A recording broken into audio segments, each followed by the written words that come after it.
Egaa akkam jirtu kabajamtoonni Firankoo Deelii guyyaa har'aa piroojeektii addunyaa irratti ajaa'ibsiisaa fi addunyaa irratti waan addaati jedhame kan biyya Saudi Arabiyaa hojjetaa jirtu.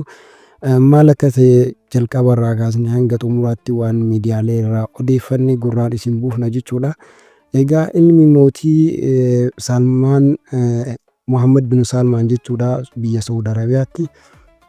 Dachee ergamaa rabbii irra tarkaanfatanii fi sahaboonni isaanii irra jiraataa turan irratti dubartii qullaa deemtu affeeruudhaan akkasumas fakkii Kaabaa fakkaatu irratti akka dubartiin kun irra xawaafuudhaan sirbituun addunyaa Islaamaa biratti jibbaa fi abaarsa hedduu nama torbeewwan darban keessa argateedha jechuudha ilmi mootichaa.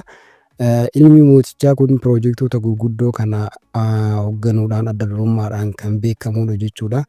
Egaa hanga xumuraatti yoo wajjin turtan waa'ee piroojeektii ajaa'ibsiisaa fi addunyaa irratti adda jedhame kana waan odeeffannee garaagaraa walitti qabnee gurra isin buufna. Hanga xumuraatti akka wajjin turtan Firankoo Deeliin kabajaan isin gaafata jechuudha. Hanga xumuraatti nu wajjin tura. هذه حرب السعوديين، هذه حربي اللي أخوضها شخصيا، ولا أريد أن أفارق الحياة إلا وأرى الشرق الأوسط في مقدمة مصاف العالم، وأعتقد أن هذا الهدف سوف يتحقق 100%. الله يعطيك طول العمر يا سيدي. For too long, humanity has existed within dysfunctional and polluted cities that ignore nature. Now, a revolution in civilization is taking place. Imagine a traditional city and consolidating its footprint, designing to protect. Egaa kabajamtoota hordoftoota Firankoo Deelii akkuma jalqaba irratti kaasuuf yaalla jechuudha. Har'a piroojeektoota Saudi Arabiyaan bara 2030 hojjettee dinagdee biyyattii boba'aa irratti hir'ate gama turizimii fi gama wantoota garaagaraatiin guddisuudhaaf karoorfatte keessaa tokko kan ta'e piroojeektii guddaa tokkodha. Piroojeektoota Saudi Arabiyaan bara 2030 hojjettee fixuuf karoorfatte keessaa magaalaa sarara guddaa ajaa'ibaa fi addunyaa irratti gammaa hin argaminidha jedhamee kan yaadamu innis Zalaayeen Siitii waan jedhamudha. Biyyattiin piroojeektoota gurguddoo kan maqaa Neom jedhamuun ikoonoomii biyyattii boba'aa irratti hundaa'ee daayiversifaayi yookiin madda galii biraa hedduu uumuuf kan karoorfatte yoo ta'u, piroojeektiin Zalaan jedhamu kunis isa guddaa fi waan addunyaa irratti dhaagamees argamees hin beekamnedha jedhamee yaadama. Walumaa galatti piroojeektiin Neom jechuun magaalaa amma dubbataa jiruun alatti jechuudha. Biyyattiin piroojeektoota Neom jedhamu kanaaf qofa jechuudha doolaara Ameerikaa biliyoona 500 baafti jedhameeti kan yaadamu. Egaa piroojeektoota Neom keessaa guddaa fi waan ajaa'ibaati kan jedhamu magaalaa amma jechaa jiru kana jechuudha. Piroojeektoota Neom jedhamu kana keessatti giddugalli qorannoo fi qo'annoo garaagaraa poortota garaagaraa gosa adda addaa qabanii fi Modern Airlines yookiin buufata xayyaaraa haala ammayyaawaa ta'e jechuudha. Ammas intarpiraayizoota garaagaraa bakkoota turistoonni hedduu daawwatanii fi indaastiriiwwan garaagaraa kan hammateedha jechuudha piroojeektiin guddaan Neom jedhamu kun jechuudha. Egaa piroojeektiin Neom jedhamu kana lafa kiiloomeetira 26,500 uwwisa jedhamee yaadama. Har'aaf jechuudha piroojeektoota Neom kana keessaa kan adda ta'ee fi addunyaa irratti waan mul'atee hin beekne kan jedhamu piroojeektii Zalaayeen Siitii yookiin magaalaa sararaa jedhamu kanarraa dubbanne jechuudha. Kanaafuu yoo hanga xumuraatti nu wajjin turtan waa'ee odeeffannoo piroojeektii ajaa'iba kanaa ni dhageessu jechuudha. Jalqabuudhaaf Zalaayeen kan jedhamtu kun magaalaa sararaa jedhamti jechuudha. Bara 2021 already hojjetamuu jalqabdee jirti jechuudha magaalattiin tun. Dhugumarratti wanti addatti addunyaa irratti asiin dura hin hojjetaminidha jedhameeti kan yaadamu magaalaan kun jechuudha. Magaalonni addunyaa irratti ni ijaaramu haala nama ajaa'ibsiisuun keessumattuu Chaayinaatti magaalonni ijaaraman waan ajab nama jechisiisu akka ta'e ni beektan jedheeti yaada. Garuu kan magaalaa Zalaayeen amma Saudi Arabiyaan ijaaruuf jettu kun jechuudha adduma waan jedhamudha. Akkuma maqaa isiirraa hubattanitti magaalattiin kun qal'oo diriirtuu fi haalaan dheertuu kan taatedha jechuudha. Magaalaa kana wanti adda isii godhu baay'eedha. Kanneen keessaa magaalattiin sarara tokko irrattidha jechuudha kan ijaaramtu haalaan dheertuu kan taatee fi infraastiraakcharoonni achirratti hojjetamanis magaalota asiin dura addunyaa irratti baraman irraa adda kan ta'edha jechuudha. Addunyaa irratti magaalonni bebbeekamoon gurguddoon Finfinnee dabalatee Niiwuorkiyyuu haa ta'uuti. Rakkoolee mana jireenyaa kanneen akka bishaan dhugaatii qulqulluu fi rakkoo bifa garaa kan qabanidha. Kanneen akka dhiphachuu uummata keessa jiraatan yookiin diisoordarii fi yakkoota garaagaraatu magaalota keessatti mudata addunyaa irratti jechuudha. Garuu magaalattii amma Saawudiin ijaaraa jirtu kan akka Alliance jedhamtu kana jechuudha. Wantoota kanarraa guutuutti haala ta'een firii rakkoolee amma dubbanne kanarraa firii haala ta'een magaalattiin kan ijaaramtu jechuudha. Magaalonni amma addunyaa irra jiran yoo ijaaraman bu'uura isaanii bu'uuraalee misoomaa yookiin infraastiraakchar irratti hundaa'aniiti jechuunis ilaalcha ilma namaatiif mijooftuu kan jedhamu hangas mara dhimma isaanii miti. Magariisa ta'uu ammatti wantoonni tokko godhamaa jiru jechuudha magaalota addunyaa keessatti. Garuu magaalaan Saawudi Arabiyaan amma ijaaraa jirtu tuni parsantii 95 riizarvii yookiin akka magariisa taatu godhameeti jechuudha kan hojjetamtu. Kanneen akka giriin eeriyaa paarkota garaagaraa fi haala ilma namaatiif mijooftuu kan taatee fi parsantii 100 jechuudha magaalattiin liivabil yookiin ilma namaatiif magaalaa mijooftuu taatedha jechuudha kan amma biyyattiin hojjetaa jirtu. Egaa Saawudi Arabiyaan waa'ee magaalaa kanaa miidiyaalee irraa dhoksiteetti kan hojjetaa jirtu. Garuu dhaabbileen qo'annoo fi qorannoo garaagaraa yookiin riisarchoonni garaagaraa waan magaalaa kanaa waan hedduudha kan barreessanii yookiin irraa haasa'aa turan.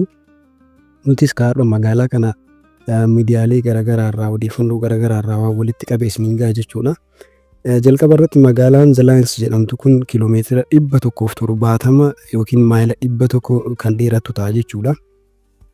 Kaaba lixa biyyattiitti argama jechuudha. Piroojeektiin kun kan irratti hojjetamu achirraa ka'uudhaan galaana diimaa irraa eegalee gammoojjii dheeraa qaxxamuree kan deemu jechuu kiiloomeetira 170 jechuudha. Kana jechuunis Finfinnee irraa Asallaa akka jechuuti. Maaliif Finfinnee irraa Adaamaan kiiloomeetira 100 achirraa kiiloomeetira 72 jechuudha. Kanaafuu Finfinnee irraa kaatanii hanga Asallaa deemtanitti jechuudha magaalama tokko keessa kan deemamu ta'a jechuudha. Magaalaa qal'oo dheertuu kan taatedha jechuudha. Egaa wanti nama ajaa'ibu magaalattii keessatti guutumatti geejjibni konkolaataa hin jiru. Geejjiba kan ammayyaa ta'e kan biraatu jira. Kanaaf konkolaataaf jedhamee karaan hojjetamu hin jiru jechuudha. Magaalattiin jiraattota miliyoona 9 of keessa jiraachifti jedhameeti kan yaadamu. Akka jalqaba irratti jenne magaalattiin adda durummaan kan irratti hundooftu waa'ee haala namaaf mijooftuu taate irratti hundoofteeti jechuudha magaalattiin kan ijaaramtu. Kanaafuu diizaayiniin yookiin arban diizaayin magaalattii yoo ilaallu haala nama dinquu fi waan asiin dura addunyaa irratti argamee hin beekamnedha jedhama. Akkasumas rakkoolee magaalonni addunyaa kan akka amma reefu dubbannee isa hunda ni fura haala jedhameen hojjetamaa kan jirtudha magaalaan kunis. Kana malees magaalaa kana keessatti faalamni qilleensaa kun gumaayyuu hin jiraatu jechuudha. Magaalattiin kan hojjetamtu faalama qilleensaa irraa bilisa taateeti jechuudha. Akkasumas wantoonni nama dhiphisan jedhamee yaadamu kamiyyuu magaalattii kana keessa kan jiraanne akka dhabamsiifamanidha yeroo hojjetamtu jechuudha. Haala dhaabbata magaalattii yookiin architectural diizaayinii magaalattii yoo ilaallu magaalattii keessatti fooqiiwwan haalaan dhedheeroo ta'an kanneen irra galaanaati olitti jechuudha. Kiiloomeetira meetira 500 kan dheeratan ni hojjetamu jechuudha. Egaa bal'inni fooqiiwwan kanneenii jechuudha yookiin wiizd lafarratti bal'inni fooqiiwwan kanneenii meetira 100 kan dheeratu ta'a jechuudha. Dheerinni dalgee isaa immoo ilaallu lafarra dheerina qabuun jechuudha. Kiiloomeetira 120 dheerata jechuudha. Kun waan ajaa'ibaati. Maaliif yoo jettan fooqiiwwan hangana lafarra dheeratanii hin jiraatan jechuudha. Addunyaa irratti jiraatanis dhagaamanis waan hin beekamnedha. Kiiloomeetira 120 jechuun Finfinnee fi Adaamaa jidduu ni caalti jechuudha. Fooqiin takkittiin magaalaa kanarratti ijaaramtu Egaa magaalaan kun sarara yookiin magaalaa sararaa yookiin liinar siitii waan taateef gamaaf gamanaan foddaa bilillee kan qabdu yoo ta'u, bililleewwan kunniin noormaalii akka amma fooqii irratti fayyadamaniitii miti jechuudha. Bililleewwan kunniin elektirookiroomaatik kaapabilitii kan ta'anidha. Kana jechuunis bililleewwan kunniin dandeettii qilleensa qorraa mijataa ta'e uumuu fi qilleensa ho'aas uumuu qabanii. Kana jechuun bililleewwan kunniin jechuudha yeroo gara alaatti qilleensi ho'aan kan jiraatu ta'e keessa manaatti qilleensi qorraa fi mijataa namaaf ta'e akka uumamu kanneen godhanidha. Akkasumas yoo haalli qilleensaa qorraa ta'e gara alaatti kan jiraatu ta'e mana keessatti jechuudha qilleensa ho'aa namaaf mijataa ta'e kan jijjiiranidha jechuudha bililleewwan kunniin. Akkasumas bililleewwan foddaa irratti hojjetaman kunniin jechuudha elektirookiroomaatik kaapabilitii waan ta'aniif ifa aduu jechuudha gara elektirikiitti jijjiiruu warra danda'anidha jechuudha bililleewwan kunniin. Inni biraa magaalattii manneen jireenyaa haalaan ammayyaa'oo ta'an suuqota bakkeewwan daawwannaa garaagaraa istaadiyeemota bakkeewwan daldala garaagaraa hospitaalotaa fi manneen barnootaa adda addaa haala ammayyaa'oo ta'aniin kan qabdu taate jechuudha. Magaalaa haala hanguddoo taatedha jechuudha magaalaan kun. Kan biraa wanti piroojektichi kun adda isa taasisuu fi nama ajaa'ibsiisu jechuudha. Daandii baaburaati. Daandiin baaburaa magaalattii keessatti ijaaramu dhugumatti waa'een magaalattii kana addunyaa irratti waan dhaga'amnee hin beekamnee fi akkasumas asiin dura uumamee wanta hin beekamne jechuudha. Magaalattiin baaburri magaalattii jechuudha. Fiixee magaalaa tokko irraa ka'ee gara fiixee tokkoo gahuudhaaf kana jechuun kiiloomeetira 220 akka reefu jennetti dheerinni magaalattii jechuudha gahuudhaaf baaburri daqiiqaa 20 qofa itti fudhata jechuudha fiixee magaalattii tokko irraa ka'ee fiixee magaalaa biraa gahuuf. Kun jechuun waan addunyaa irratti asiin dura hin beekaminidha jechuudha. Kiiloomeetira 170 daqiiqaa 20 keessatti baabura deemuudha jechuudha kan asirratti hojjetamu. Akkuma beekamu magaalonni addunyaa irratti amma jiran rakkoo guddaan isaan qaban keessaa tokkoo fi hangafaa kan ta'e jechuudhaan kan himamu rakkoo seekuriitiiti yookiin rakkoo nageenyaati. Garuu magaalaa amma Saawud Arabiyaan ijaaraa jirtu kana keessatti tasuma rakkooleen akkasii mudatu. Sababni isaas magaalattii keessatti wantoonni hundinuu intarneetiin kan wal qabatanii fi aartifishaal intelijensiidha jechuudha.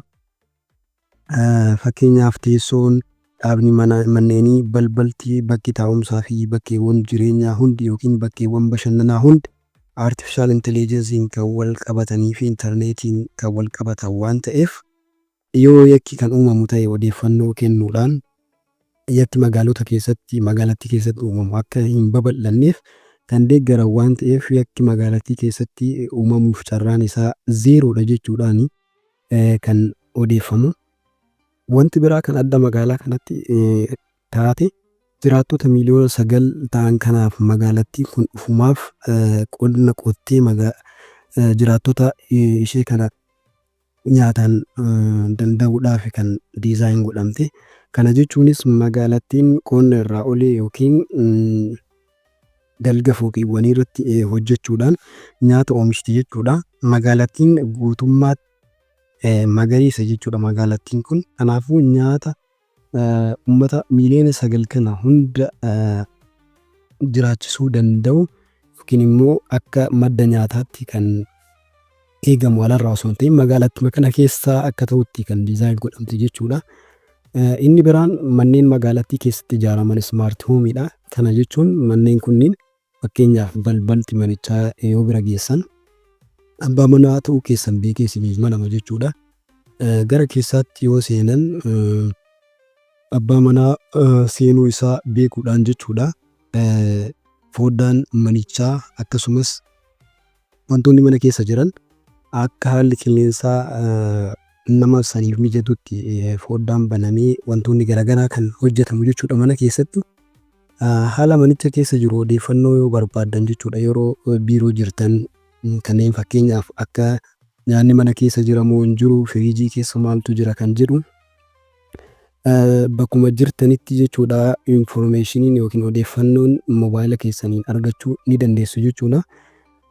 Ammas wanti adda magaalaa kana taasisa jedhamee eegamu keessaa tokko maalidha?